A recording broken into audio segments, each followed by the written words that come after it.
Okay, so for virtual office hours today, there were a few items that I wanted to talk through with all of you. Thought I'd start with discussing the specifications worksheet that you had all submitted. It's graded, so I've given some feedback on the documents itself. This specification worksheet was basically looking at the existing course and kind of breaking it down into pieces.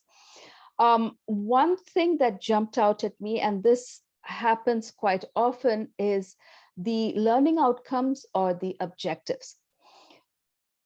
There are different schools of thought for how to write an objective, especially when it comes to education.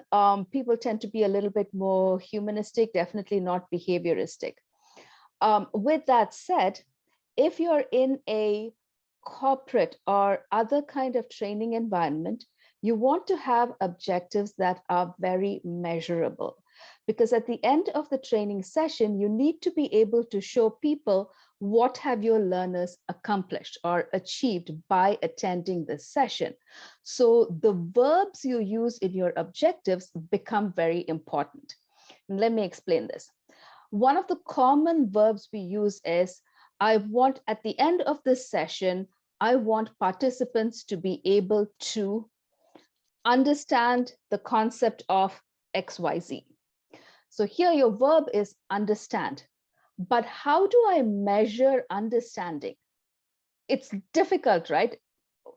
To what level have they understood it, and what exactly are they understanding? So the word understand is a very vague word, and you want to avoid that in learning outcomes and learning objectives. Okay, instead of that, try and use verbs like, I will have them state the meaning of, or define something, or develop a product, list the steps, analyze a case, which can also be a little fuzzy.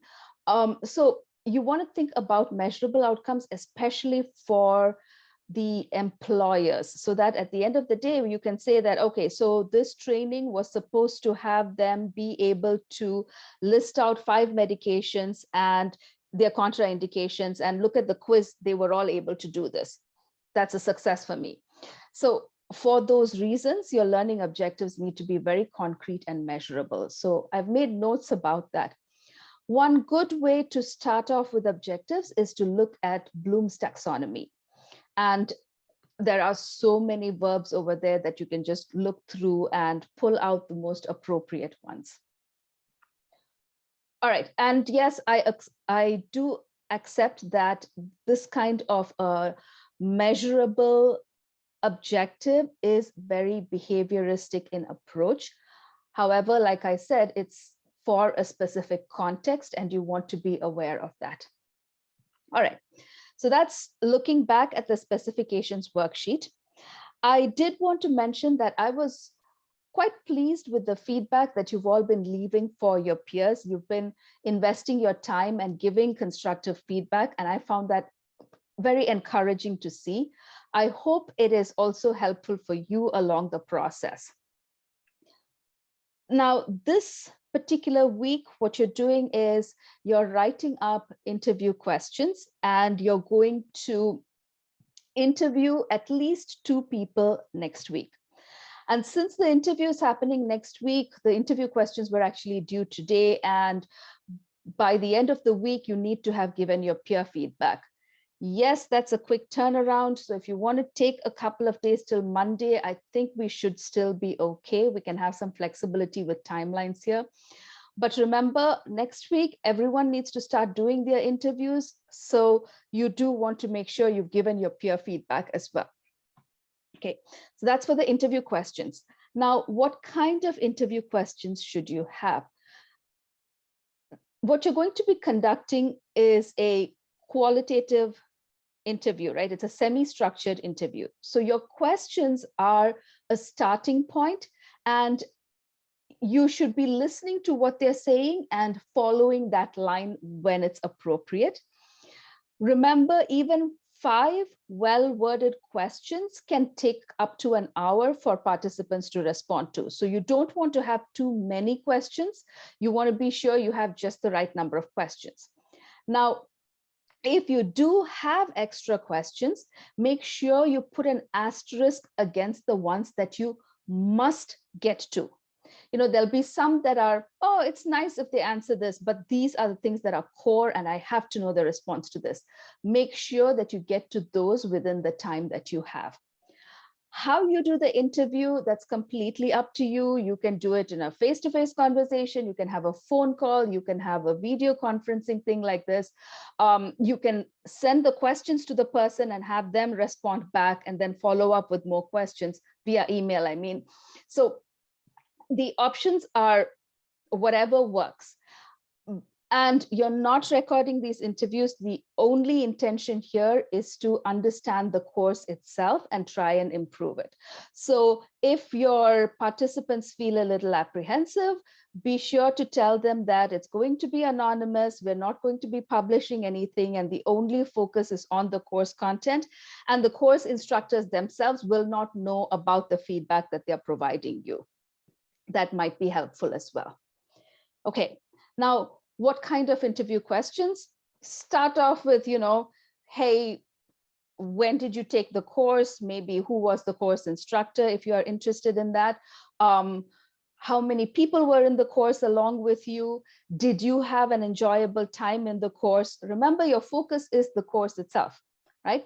And there are some prompts in the document itself, especially prompt 2, that talks about organizing your question into themes like course structure, the content presentation, learning activities, social interaction. So what I would suggest is for each of those, make a small question for each of them. So for example, for the content presentation, I might ask, so I see that you had a lot of readings. Was the text helpful? Would you have preferred something else? That kind of a leading question can get you some information about the content presentation itself.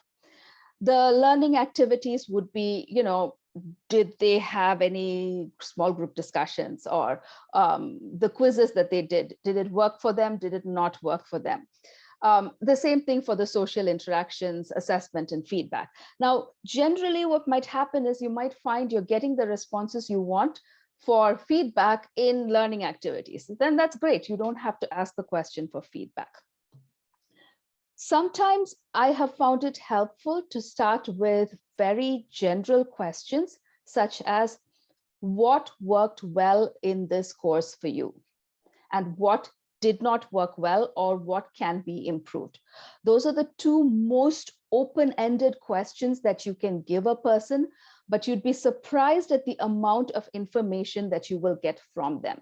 Because with other questions, the more focused you get, you're directing the person towards something specific. When you keep it open like this, you never know what they're going to say. So those could be two questions that you throw out right at the beginning, and that will set the tone for all the other questions that you have coming later. Because if they've told you everything that you need to know right at the beginning, well, you can cut short the other questions after that. So keep those things in mind as you work through the interview. Now, conducting interviews is a skill in itself. It's an art. So don't be hard on yourself. There is no pressure on this. Just have a conversation and learn a little bit about the course. That's all you're going to do. Okay. All right. And you can ask them as well that if this was offered online, what suggestions might they have, right? You never know. They might have thoughts about it. Probably not, but they might. Okay, so that is for this week. After talking to them, you're then going to be putting together the learner persona. Now, for the learner persona, the recording from last year is in your module in Canvas.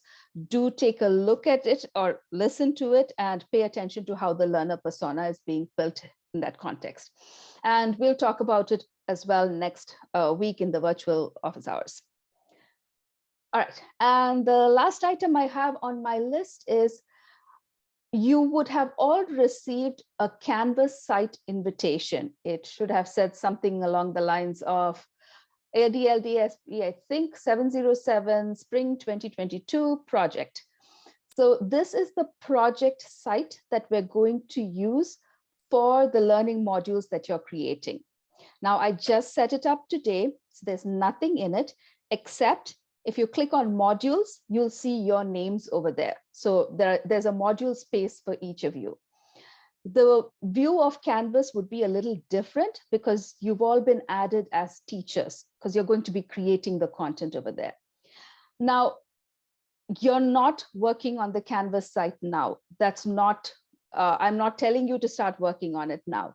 I've created it now so that sometimes some learners like to kind of go in and play around with things a little bit, and they like early access. And for that reason, I am providing it ahead of time. Apologies, my computer is running out of power. So I'm going to pause, plug it in, and get back to this. So with the Canvas site itself, of course, in following virtual hours, I will be giving you a full breakdown of how to upload content to Canvas, how you're going to put it, and how you will present it, all that kind of thing. But for now, I just wanted to make sure that you all had access to the site in case you want to go and check it out. Okay, so that's the Canvas site invitation that you received. Okay, other than that, there was not much else that I wanted to add on. Andrea, any questions? Nope, I think you covered what I was looking for. Okay, and I know, Dean, I kind of tied in what you were talking about earlier as well. Yeah, that was great. Thank you. In fact, the question gave me food for thought on how to change one already. Okay, perfect. All right, then. So that's it for the recording for this session. I'm going to stop my recording.